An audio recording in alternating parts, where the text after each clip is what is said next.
الحمد لله علي الذات عظيم الصفات سمي السمات كبير الشان جليل القدر رفيع الذكر مطاع الأمر جليل البرهان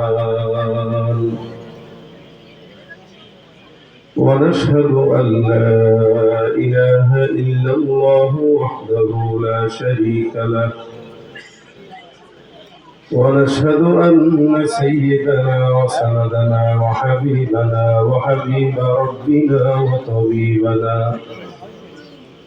وطبيب قلوبنا ومولانا محمدا عبده ورسوله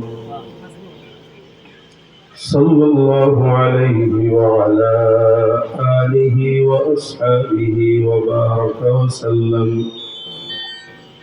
وبارك وسلم تسليما كثيرا أما بعد فأعوذ بالله من الشيطان الرجيم بسم الله الرحمن الرحيم إن الذين آمنوا وعملوا الصالحات كانت لهم جنات الفردوس نزلا وقال النبي صلى الله عليه وسلم أخلص دينك يكفيك العمل القليل أو كما قال عليه الصلاة والسلام شكر الدروس شريف اللهم صل على محمد وعلى آل محمد كما صليت على إبراهيم وعلى آل إبراهيم إنك حميد مجيد اللهم بارك على محمد وعلى آل محمد كما باركت على إبراهيم وعلى آل إبراهيم إنك حميد مجيد زبان كل محبت تمام دي الله ذكر لا إله إلا الله لا إله إلا الله لا إله إلا الله لا إله إلا الله لا إله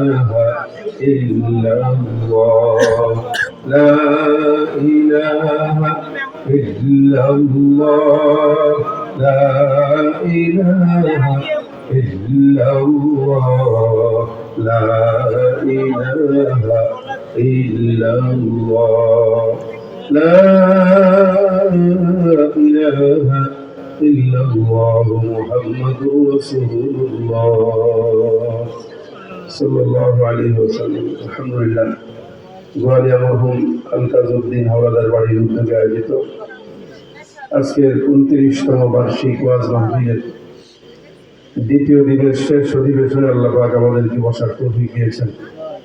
তার মতো শুকর আদায় করি, জবান খুলে সকলে বলি আলহামদুলিল্লাহ। রাত প্রায় 12টা বাজতে চলল। দীর্ঘ লম্বা কোনো আলোচনা নয়, একদমই সংক্ষেপে। আল্লাহ পাকের ফজল করম যে আল্লাহ পাক বৃষ্টি দিয়ে আবার উঠে নিয়েছেন, আমাদেরকে শোনার পরিবেশ করে দিয়েছেন। এই শুকরিয়া সবাই জবান খুলে বলি আলহামদুলিল্লাহ। এই জন্য দীর্ঘ কোনো আলোচনা নয়, সংক্ষেপ সময় 2-4টা কথা বলে মুজাকারা করে আমি আপনাদের থেকে বিদায় দেবো ইনশাআল্লাহ। শারীরিকভাবে কিছুটা দুর্বল, অসুস্থতা, আল্লাহ পাক যেন সহজ করে, আমিন। যারা দাঁড়িয়ে আছেন, কষ্ট করতেছেন, আল্লাহ আপনাদেরকে জাযা খায়ের দান করুন। আপনাদের যে কষ্ট হচ্ছে এটা সবরের বিনিময়ে আল্লাহ পাক আপনাদেরকে নিয়ামত দান করুক, আমিন।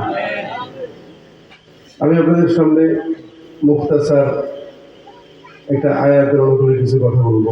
আমার আগে মাহদি হাসান সিদ্দিকী সাহেব, ইমরান হোসেন মুজাহিদি সাহেব আপনাদেরকে চমৎকার আলোচনা শুনেছেন। যদিও বৃষ্টি মাঝখানে পড়ে কিছুটা ফলন সৃষ্টি করছে, কিন্তু আলহামদুলিল্লাহ আল্লাহ পাক একবারে তো ঘরে শোয়া দেননি। ভাগ্য ভালো আপনাদের যে আল্লাহ পাক আবার বসার এবং দুই চারটা কথা বলার সুযোগ করে দিয়েছে। আমি আপনাদের সামনে যে আয়াতে কারিমা তেলাওয়াত করেছি, এটাতে আল্লাহ পাক দুইটা সবক দিয়েছেন আমাদেরকে। দুইটা সবকের কথা সামান্যভাবে বলেই মজা দিয়ে দেবো ইনশাআল্লাহ। এরপরে মনে হয় আপনাদের জন্য মেহমানদারির ব্যবস্থা আছে।